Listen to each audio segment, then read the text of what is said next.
मंडळी 1985 मध्ये रिलीज झालेला तेरी मेहरबानिया हा प्रसिद्ध हिंदी चित्रपट तुम्ही पाहिला असेल किंवा नसेल, पण थोडक्यात सांगते. राम हे पात्र साकारणारा जॅकी श्रॉफ हा या पिक्चरचा हिरो. राम आपल्या मोटरसायकलवरून जात असताना त्याला रस्त्यावर रक्तबंबाळ झालेल्या अवस्थेत एक कुत्रा दिसतो. दुसऱ्या एका मोटरसायकलने त्याला उडवलेलं असतं. ते पाहून राम दुःखी होतो. कुत्र्याचा इलाज करण्यासाठी तो त्याला व्हेटरनरी डॉक्टरकडे नेतो, त्याला वाचवतो, नंतर घरी आणतो आणि मोती असं त्याचं नाव ठेवतो. पुढे सगळा चित्रपट या दोघांभोवतीच फिरतो.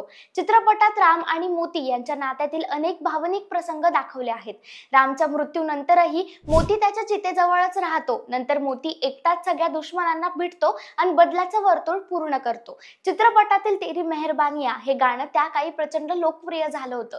या चित्रपटाने पहिल्यांदाच प्रेक्षकांना एका कुत्र्याची मालकाप्रती असलेली पराकोटीची निष्ठा दाखवून दिली होती. हा चित्रपट पाहून आजही अनेक जण भावुक होतात. आता ही स्टोरी आम्ही तुम्हाला का सांगतोय, तर अशीच काहीशी घटना घडलीये सोलापूर जिल्ह्यात, ज्यामुळे सगळीकडे हळहळ व्यक्त केली जाते. नेमकं घडलंय काय आणि त्या घटनेची एवढी चर्चा का होतीये तेच या व्हिडिओतून पाहूयात.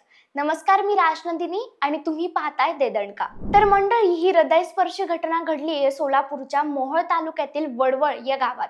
या गावातील शेतकरी तानाजी सदाशिव पवार यांना जेमतेम 2 एकर शेती. आपली पत्नी व मुलांसह ते वस्तीवर राहायचे. त्यांच्यासोबत कुटुंबातीलच एक सदस्य म्हणून त्यांचा कुत्राही असायचा. शेतकरी मालक त्याला खूप जीव लावायचा. मालक जिकडे जाईल तिकडे कुत्रा सोबत राहायचा. सगळं काही व्यवस्थित चालू होतं, पण नियतीच्या मनात काही वेगळंच होतं. एक दुर्दैवी घटना घडली. 7 ऑक्टोबरच्या दिवशी तानाजी पवार यांचं अल्पशा आजाराने निधन झालं. त्यांच्या अंत्यसंस्कारासाठी ग्रामस्थ नातेवाईकांनी गर्दी केली. स्मशानभूमीपर्यंतची अंत्ययात्रा निघाली. या अंत्ययात्रेत तानाजी पवार यांचा कुत्राही सहभागी होता. हे दृश्य पाहून अनेक पाहुण्यांना आश्चर्य वाटलं आणि तेव्हापासून खऱ्या अर्थाने या कुत्र्याची चर्चा सुरू झाली. ती अजूनही थांबत नाहीये. अंत्ययात्रा स्मशानभूमीत पोहोचली. चितेला अग्नी दिला.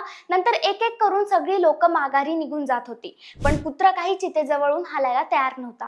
काही वेळाने शेवटच्या काही लोकांनी त्या कुत्र्याला स्मशानभूमीतून आपल्या सोबत घेऊन जाण्याचा प्रयत्न केला. त्याला खायलाही दिलं, पण कुत्रा मात्र आपल्या मालकाच्या चितेशेजारीच बसून राहिला. रक्षा सावडण्याच्या कार्यक्रमातही असंच घडलं. जणू काही तो आपल्या मालकाच्या परतीची वाट बघत होता. तब्बल 9 दिवस तो कुत्रा स्मशानातच होता. दुसरीकडे कुठे गेला तरी तो फिरून फिरून पुन्हा त्याच जागेवर यायचा. पण आता आपला मालक परत येणारच नाही अशी त्याला जाणीव झाली की काय, म्हणून तो आता त्या ठिकाणी दिसत नसल्याचं सांगण्यात येतंय. तो गायब झाला किंवा कुठेतरी निघून गेल्याचं बोललं जातंय. मालकाच्या मृत्यूनंतर कुत्र्याचा हताश आणि उदास चेहरा पाहून आम्ही खूप दुःखी झालो. हे दृश्य पाहून पवार यांच्या कुटुंबातीलच नव्हे तर सगळ्या गावकऱ्यांच्या डोळ्यातून पाणी आलं होतं. आम्ही त्याला घरी घेऊन गेलो, पण तो परतला आणि मालकाच्या चितेशेजारीच बसून राहिला, असं परिसरातील नागरिक सांगतात. मंडळी, काळीज हेलावून टाकणारी ही घटना एका कुत्र्याने मालकाप्रती दाखवलेली इमानदारी, निष्ठा, प्रेम एवढंच दाखवत नाही, तर एका मुक्या जीवाने माणसांना माणुसकीची जाणीव करून दिलीये. कदाचित माणूस माणसावर एवढं प्रेम करणार नाही तेवढं प्रेम आणि विश्वास एक कुत्रा माणसावर करत असतो. उपकाराची जाणीव आणि त्याची परतफेड करणं हे फक्त कुत्र्यालाच जमतं. एखाद्या व्यक्तीने कुत्र्याला जीव लावला तर तो कुत्रा त्याच्या जीवाच्या पलीकडे त्याच्या मालकाला जीव लावतो. अशा एक ना अनेक प्रतिक्रिया आता वडवळ येथील घटनेनंतर समोर येत आहेत. दरम्यान या संदर्भातील तुमच्याही प्रतिक्रिया आम्हाला कमेंट्स मध्ये कळवा आणि आमच्या YouTube चॅनलला सबस्क्राईब करायला विसरू नका. धन्यवाद.